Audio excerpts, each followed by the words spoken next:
ló yẹ ọ́ bàbá olóore, ìyìn ògo yẹ ọ́ ọlọ́run wa, òsánà yẹ ọ́, ó ṣé o bàbá, ọpẹ́ ló yẹ ọ́ bàbá olóore, ìyìn ògo yẹ ọ́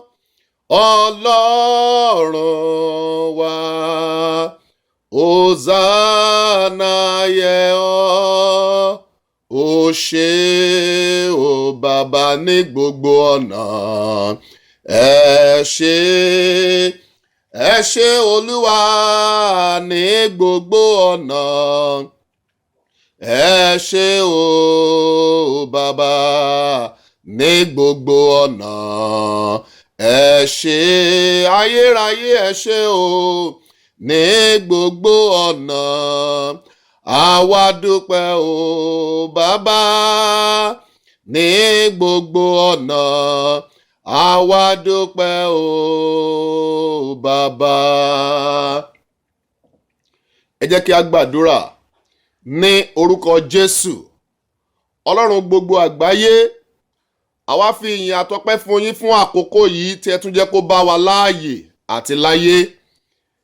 Àwa rèé nípa oore ọ̀fẹ́ yín ní ọdún tó kọjá. Ẹ tún mú wa rí ọ̀sẹ̀ yìí ní ayọ̀ àti àlàáfíà. Ọlọ́run ẹ gba ọpẹ́ wa, Jésù ẹ wá gba ẹ̀yìn wa. A tún ti ń lọ nínú ètò yìí ní ọ̀sẹ̀ yìí, Olúwa máa bá wa lọ. Àti olùsọ àti olùgbọ́ lórúkọ Jésù Kristi ká di ẹni ìbùkún. Lórúkọ Jésù, ẹ̀mí tí wàá máa mú àwọn ọ̀rọ̀ wọ̀nyí lò lórúkọ Jésù Kristi kó wọnú ayé wa. Gbọ́ aláṣẹ ọ̀run, Jésù Olúwa wa. Ẹ kú ìkàlẹ̀ ní gbogbo ibi tí ẹ tún ti ń gbọ́ wa ní ọ̀sẹ̀ yìí. Ètò tí a tún wà lórí rẹ̀ náà ni ẹ̀mí mímọ́ gbà mí. Lórúkọ Jésù Kristi, fún gbogbo ọkàn tó lè rí àmì ṣe, ẹ̀mí Ọlọ́run Jèhófà ńlá ó máa gbà wá. Pàápàá ní òpin ọdún yìí, oríṣiríṣi ni ohun tí ó máa ń ṣẹlẹ̀ ní òpin ọdún. Ọ̀pọ̀lọpọ̀ ló máa ń ní ìrètí tí ó pọ̀ ní òpin ọdún. Fún ẹni tó tún lè rí àmì ṣe, àti èmi àti ẹ̀yin, a máa ṣọdún ayọ̀. Ọdún Christmas tó ń súnmọ́ etílé yìí, lórúkọ Jésù Kristi àjọ máa ṣe ni. Nínú ayọ̀ àti nínú àlàáfíà lájọ máa ṣe. Ọdún tuntun tó sì tó ń súnmọ́ wa yìí, lórúkọ Jésù Kristi àjọ máa wọnú ẹ̀ láyọ̀ àti àlàáfíà ni. Bó kàn tó fi eléyìí rán wa létí ni, bí àjọ̀dún ìbí Jésù ti súnmọ́ wa báyìí, mo fẹ́ ká tún máa ronú ara wa wò, ká dẹ̀ máa wò ó. Ǹjẹ́ ìbí Jésù yìí ìtumọ̀ wo ló ní sí mi? Ìtumọ̀ wo ló ní sí ẹ̀yin náà? Ǹjẹ́ bí Jésù ṣe wá sáyé yìí, ṣé ó ní ìtumọ̀ kankan nínú ayé yín? Tí ẹ ò bá tíì ní, àkókò tún rèé láti ti ronú láti pa ìwàdà. Tí a bá dẹ̀ ti ní, tí a tún ti padà sẹ́yìn, ẹ jẹ́ kí a wá Olúwa ní àkókò yìí, kí a gbà á, kí a sì máa gbé nínú rẹ̀. Bí ẹ ṣe mọ̀ lórí ètò yìí, ohun tí a máa ń ṣe náà ni pé a máa ń gbọ́rọ̀ Ọlọ́run. Tọ́lọ́run bá dẹ̀ tó ti fi sí wa lọ́kàn, a ó gba àdúrà. Ní òní yìí, a ó kàn ka ọ̀rọ̀ Ọlọ́run díẹ̀, ṣùgbọ́n a ó lọ sínú àdúrà. Lórúkọ Jésù Kristi, àti ẹni tó ń gbọ́ mi àti àwa náà, àdúrà ò ní ṣe tiwa tì. Lórúkọ Jésù Kristi, àdúrà ò ní ṣe tiwa tì. Oríṣiríṣi ohun ni a fi ẹ̀mí mímọ́ wé nínú Bíbélì. A ti yànnàná rẹ̀ láti bàtà ti bẹ̀rẹ̀. Ọ̀sẹ̀ ìkẹtàlélọ́gbọ̀n òun ni a wà yìí. Àwa tí a bá ti mọ tẹ̀lé wa nínú ètò yìí, ẹ jẹ́ kí a lọ sórí YouTube, kí a lọ wò ó, ẹ̀mí mímọ́ gbà mí, ẹ kàn táìpù ẹ̀ sí. Àwọn ètò yìí tó ti wà láti bí 33 days. Ẹ mọ̀ rí níbẹ̀, ẹ dẹ̀ mọ̀ gbọ́ àwọn ẹ̀kọ́ yẹn níbẹ̀. A ti fi ẹ̀mí mímọ́ wé oríṣiríṣi. Ṣùgbọ́n lónìí, a fi ẹ̀mí mímọ́ wé iná. Lórúkọ Jésù Kristi, iná ayé ò ní jó wa. Ẹni tó bá ti ní ẹ̀mí mímọ́, Ọlọ́run ò lè gbà kí iná ayé jó. Tí a bá wá rí ẹnikẹ́ni tí iná ayé ti jó, lórúkọ Jésù Kristi, Ọlọ́run máa bu òróró ayọ̀ sí. Lórúkọ Jésù Kristi, tí a bá sọ̀rọ̀ nípa iná ayé, à ń sọ̀rọ̀ nípa pé àwọn òkùnkùn lè fi iná jó ènìyàn. Wọ́n lè dá ọ̀nà ènìyàn rú, wọ́n lè dá iṣẹ́ ènìyàn rú. Wọ́n lè gbé àgbààná sínú ayé ènìyàn. lórúkọ Jésù Kristi Ọlọ́run ò ní fààyè gbà nínú ayé wa. Mo kàn fẹ́ ká sáré gbàdúrà yìí. Mo wà nínú ìwé Exodus, nínú ìwé Exodus àti máa sọ̀rọ̀ lónìí. Mo wà nínú ìwé Exodus pàápàá bí ọdún ṣe ń parí lọ yìí. Ìwé Exodus orí ìkẹtàlélógún, mo fẹ́ ka ẹsẹ̀ 20. Ó ní kíyèsí, èmi rán áńgẹ́lì kan síwájú rẹ. Hallelujah. Ọlọ́run ló ń bá wa sọ̀rọ̀ bí báyìí. Ó ní mo rán áńgẹ́lì kan síwájú rẹ.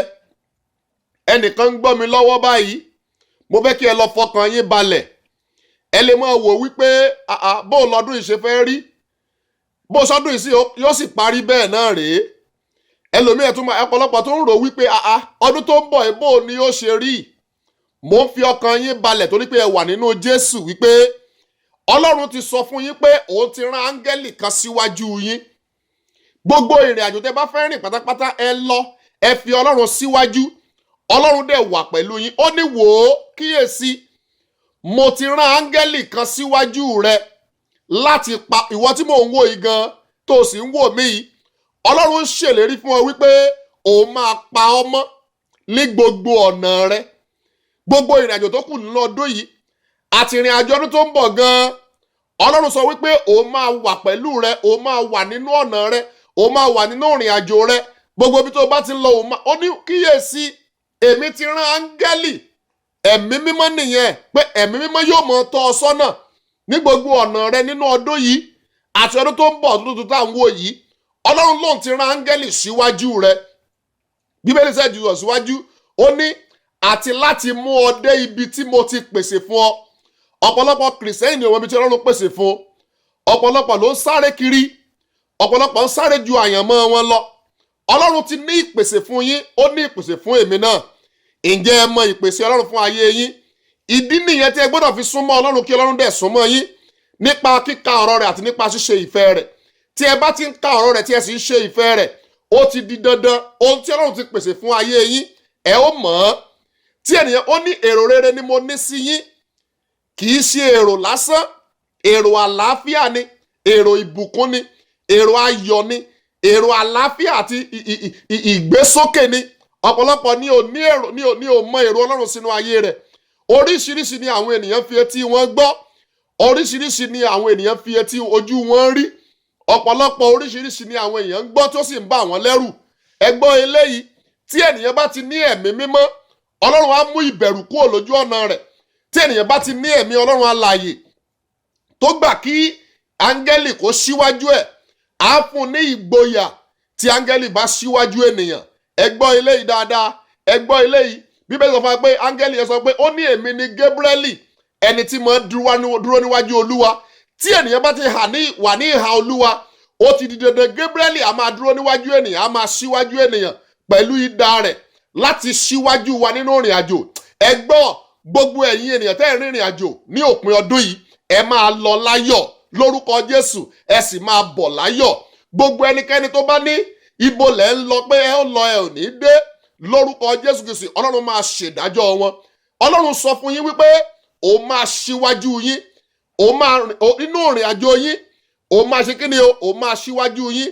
Mo tó fẹ́ ká lọ kà nínú ìwé Ẹ́sọ́dù yẹn náà ni orí ìkẹrìnlá, òun látún fẹ́ lọ kà báyìí. Mo rẹ̀ fẹ́ kí akẹ́ fi ara balẹ̀ sí, torí wípé tí Ọlọ́run bá ti ṣèlérí wípé òun fẹ́ ṣe ohun kan fún wa, ó ti di dandan, ó di dandan kó ṣe é. Ẹ̀yin ní láti súnmọ́, ẹ̀yin ní láti mọ ìlérí rẹ̀. Tí ènìyàn bá ti mọ ìlérí rẹ̀ tó sì mọ ohun tí Ọlọ́run lè ṣe, ó ti di dandan ènìyàn á máa rìn nínú ìlérí, á dẹ̀ máa wà nínú ìmúṣẹ. Ẹsẹ̀ ìkẹtàlá ìwé Ẹ́sọ́dù orí kẹrìnlá yẹn ni mo wà. Bíbélì sọ fún wa pé Mósè sì wí fún àwọn ènìyàn náà pé ẹ má bẹ̀rù. Ẹnìkan gbọ́ mi lọ́wọ́lọ́wọ́ báyìí, ẹ̀rù kúrò nínú ayé yín. Gbogbo nǹkan tó lè máa bà yín lẹ́rù, tó lè máa mú àyàfò yín pé bó mo ti fẹ́ ṣe é, ọdún ló ń parí lọ yìí, bó mo fẹ́ gbé gba. Ọlọ́run májẹ̀mú lórúkọ Jésù Kristi kó mú ẹ̀rù kúrò nínú ọkàn yín. Ó ní Mósè sì wí fún àwọn ènìyàn wípé ẹ má bẹ̀rù, ẹ dúró jẹ́ kí ẹ sì rí ìgbàlà Olúwa tí yóò fi hàn yín lónìí. Nítorí àwọn ará Íjíbítì tí ẹ̀yin rí ní òní yìí, ẹ̀yin kì yóò tún rí wọn mọ́ láíláí. mo gbàdúrà lórúkọ Jésù Kristi gbogbo ogun tó dàbí Íjíbítì nínú ayé yín lórúkọ Jésù Kristi ó dópin lónìí. Gbogbo tí a pè ní ogun Íjíbítì èyí tó wà nínú ìṣẹ̀dá yín tó wà nínú ayé yín ní ìsìn lórúkọ Jésù Kristi Násárẹ́tì ó dópin. Ó ní ẹ̀yin kò sì ní rí ogun Íjíbítì mọ́ láíláí. Ibi tí mo ń lọ gan kọ́ yẹn mo wà ní ẹsẹ̀ ìkẹrìnlá nítorí tí Olúwa yóò jà fún yín. Ẹnìkan kó rí àmì mẹ́ta ṣe. Mo ní Olúwa máa jà fún yín. Nínú ìrìn àjò yín tí ọdún yìí ṣe ń parí lọ yìí Ọlọ́run máa jà fún yín.